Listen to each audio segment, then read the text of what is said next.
Hi everybody. I'm in a kerfuffle at the moment. Right, busy day I've had. What I would do, as I said last week to you, I'm going to do a beautiful arrangement using a pumpkin. You can do it for fall or you can do it for Halloween. So I thought I'd do it now. We've got, and we're using fresh flowers. So pumpkins are really great. So we've taken the top off, taken the seeds out. Pumpkins are great because they're nice and, let's say, succulent inside. So it's great for Oasis to keep damp for your flowers. What I've used here is it's called gutted tape, and it's almost like a really strong sellotape, so it keeps the Oasis there. Now, in the florist shop, we normally take the corners off, but I'm not going to do that today because it's more arrangements now. I've moved on and they're more wild and gorgeous. So I've got some various greenery I'll go through, and then we'll go through the flowers that I've bought, just shop bought. So I've got some, actually these are off my hydrangea, the shrub one, and they're quite stinky stems, but it's great foliage.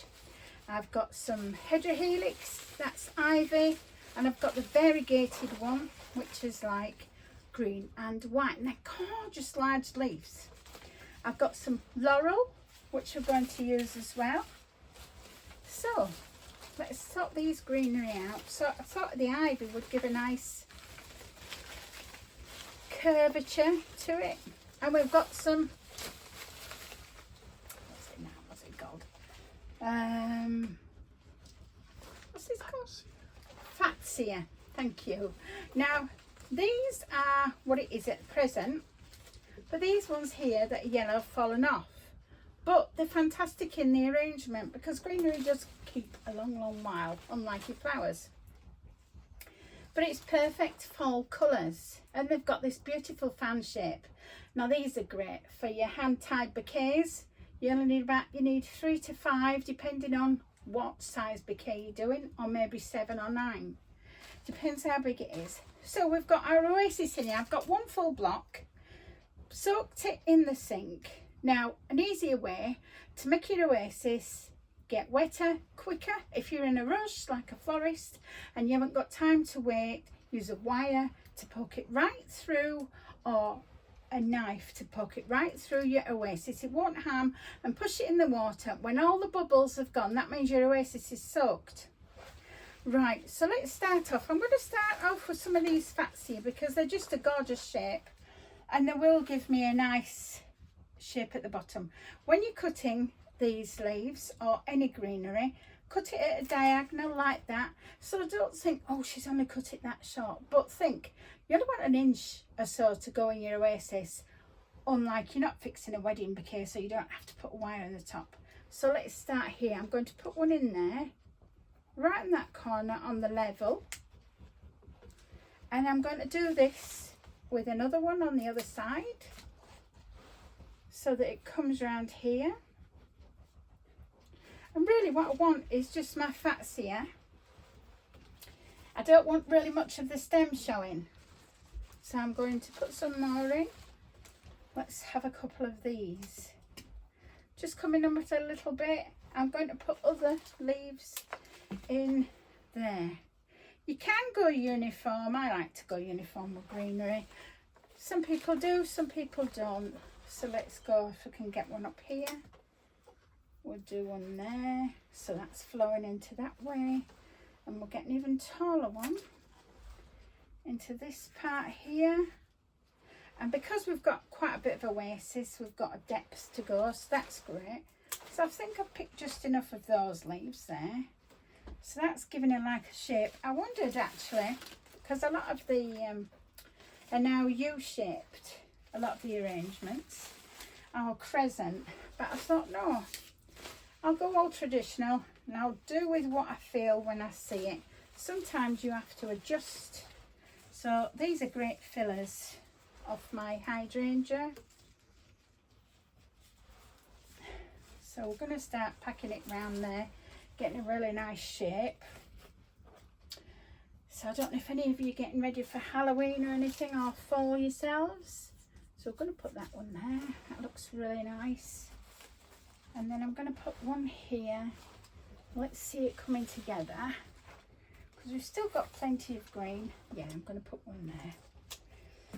So I'll put one coming out here, because then it gives you a base for where to go with your flowers. I'm going to cut that.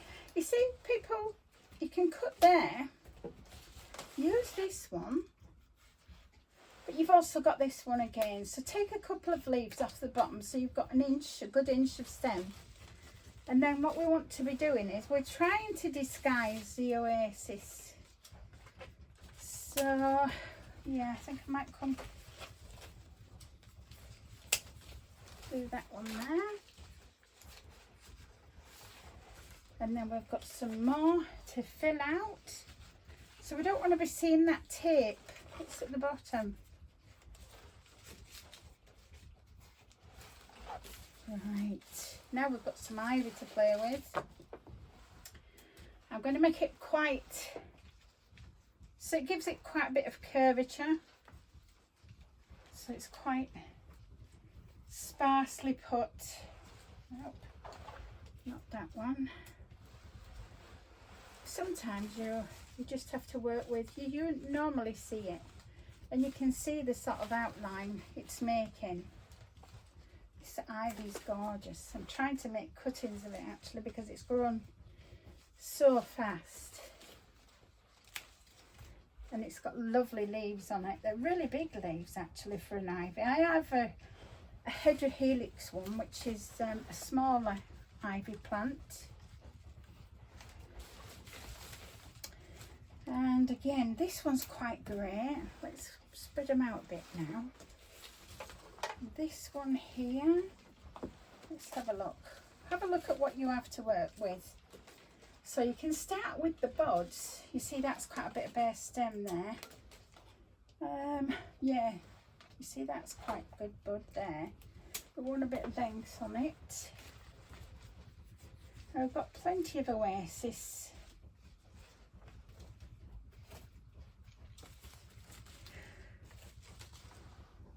Right, let's have a look at that one. Yeah, sometimes you can hang them upside down and all, depending on what you have to work with. And I think the ivy, with it being variegated and with the hydrangea leaves,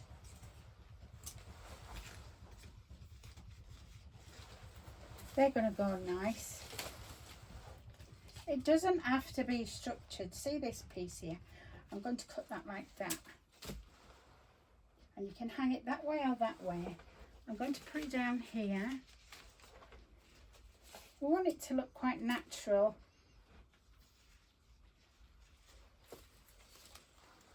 I'll do another one around here. I'm so excited. My daughter's, she gets married 2025. But we're doing it all ourselves, and she's going to have Lord of the Ring theme, so that's going to be so exciting.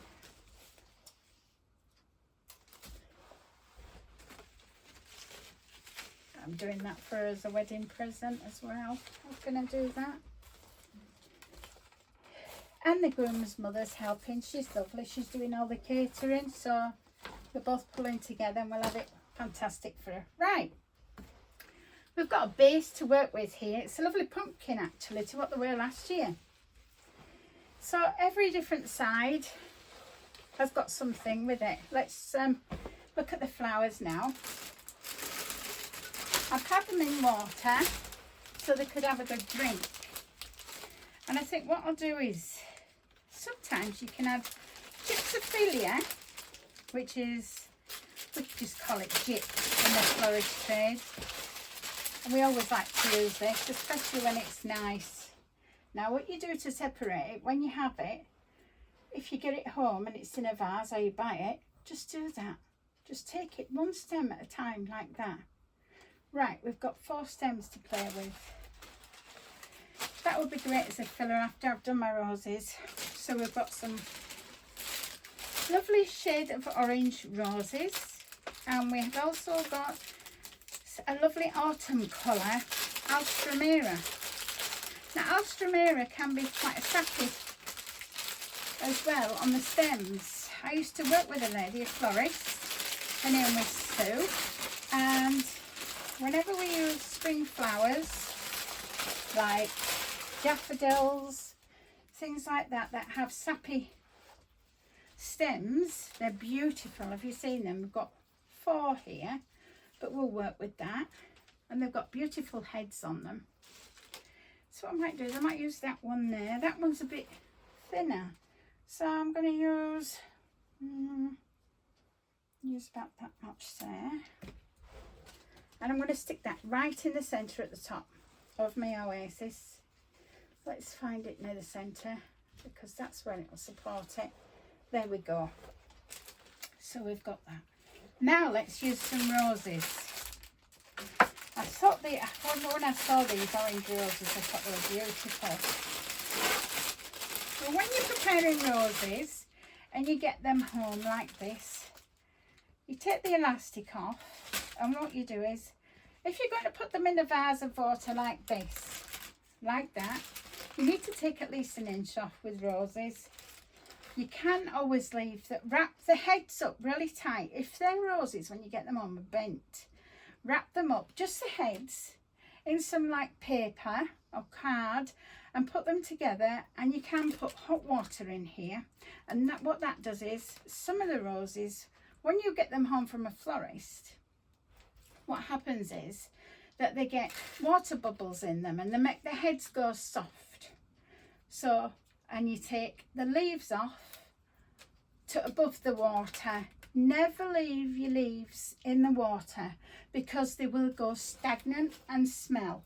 So if you've got your water to there, you take your leaves above there off, but not right at the top because you want a little bit. And also on the roses, when you're checking for roses, say if you go out to a florist or you go into a supermarket, a big tip, check the heads like that, nip them like that, and if they feel really firm, they're good roses, so they will last. If they're soft, don't buy them because they'll get them home and all the petals will fall off.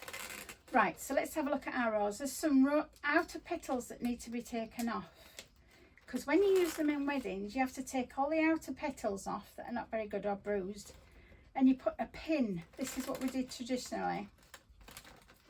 You put a pin, you make a pin out of wire and you put it into that part, and that's how we used to make them. Now they don't, they go like this and they open them. But yeah, so let me be getting on with this for you. So we're going to put this one next to that one, but just a shade shorter. That's too short, don't like that there. You have to manipulate all this greenery. There, that's perfect. So I'm going to carry on putting the roses in and taking the outer petals off that are bruised, so that we have a beautiful rose to go in. Be careful in all of these thorns because some of them are deadly. You can buy rose dethorners, but a lot of the time we just used to use our scissors.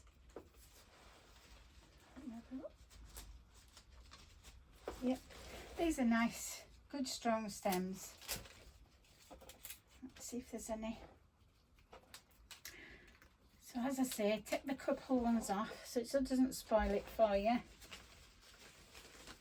Have a look at this Oasis.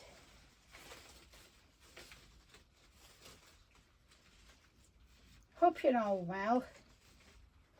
It's been still humid here in the UK. We're not used to it this time. It's starting to get dark now. I don't know if it is where you are. Starting to get dark like 4 PM in the UK and parts. Yep, we need one there. See, pumpkins are great to for flower arrangements as well. They look lovely on a table if you've got guests coming round, and also if you wanted to, you could add some candles. Now if you don't have a candle holder, you can make one yourself. You can put on the candles, like the taper candles, they're long, you can put a wire, a short wire, just 2 inch, like 4 pieces round the candle. Put a bit of tape on, and that holds the candle in place. There, that looks nice there. Yeah, that one's quite bruised, so we'll take that off. It's okay, it won't hurt the flower. Like I said, if you pick them there, if you press them there and they're like quite hardy, you know your flowers are going to last. You could do that with a lot of flowers actually. Yeah. If they're quite hardy, it's like fruit. You know, when it's ripe, it's a bit softer. It's the same with flowers. I will turn this round in a moment.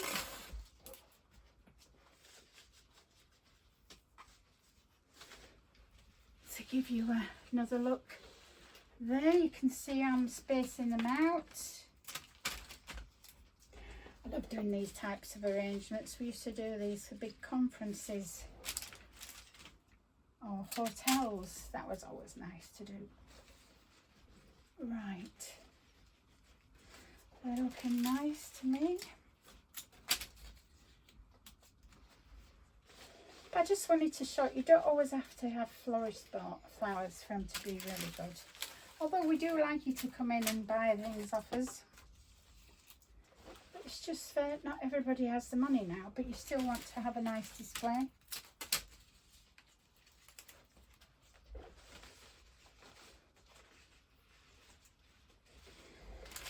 Right.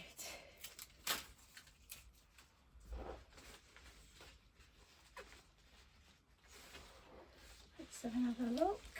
See if I need one where I can put this one. Can go there. Right. Now I'm on to Alstroemerias, and they are in groups of, let's see, 1, 2, 3, 4, 5. Yeah. Let me see. Yeah, that definitely needs to go there.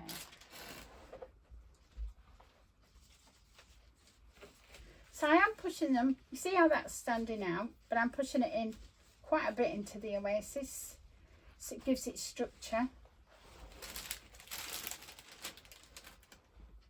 In fact, I might put that one next to that one.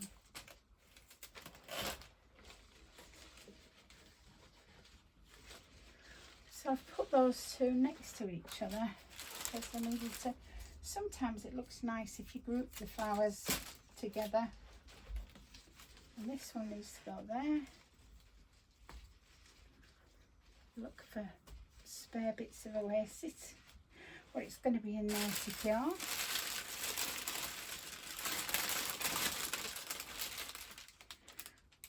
Today we've got a little one there that's not doing very well. Right, I want the tight height of this, but I want it thinner. I don't want all the bulk at the top. We need it to spread out throughout the arrangement. You can do that with your Oasis. There's another part here. Put that there. And you just work yourself round now. Gypsophila is a great filler. As you can see, we're filling it in there. Again, I want some long pieces to go a bit higher. There's one. Right, let's put that one there. Right there near the top. That's nice. Yeah. Let's do some more. Right, I'm going to take out the top one again. It's like when you do gardening. You nip out the buds to get more fruit of the plant. Even if it means nipping some of the flowers that they look nice. But that way you will get more fruit in the end.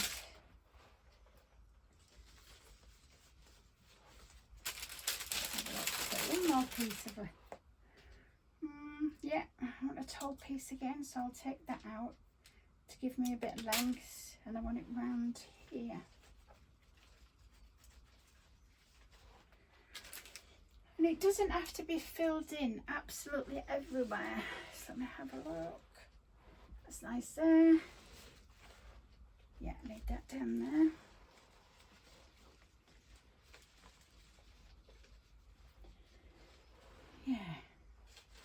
with that. I'm just going a bit more. There we are. So let's have a look at it with them.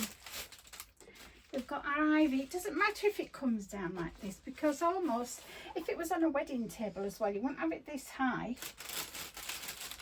But with this ivy, you can have it leading down the front of the table, which would be quite nice for the top table. I don't know if you call it that in the States. In the top table means just the bride and immediate family, like mum and dad, bridesmaids, things like that. So if any of you get married and you want any tips, any flowers that go together, what colours, so let's show you now what we've got. See here we've got the very top. I'll just show it round to you. Move it round. So it has movement. We don't need loads of bows and artificial things, because might be one there. Yeah, what I need is filler there, just right there. So when we're working in the flower shop, you normally have it on a, what do you call them now? They're like a little, why is it I can never think of the name? Decorating people know as well. A little stand that swivels round, like a turntable, that's it. When you've got a turntable, you can do it like this, but if you're working on big funeral pieces, you can't. So I hope you really enjoyed that today. Any questions or anything, just let me know and I'll speak to you soon. Bye.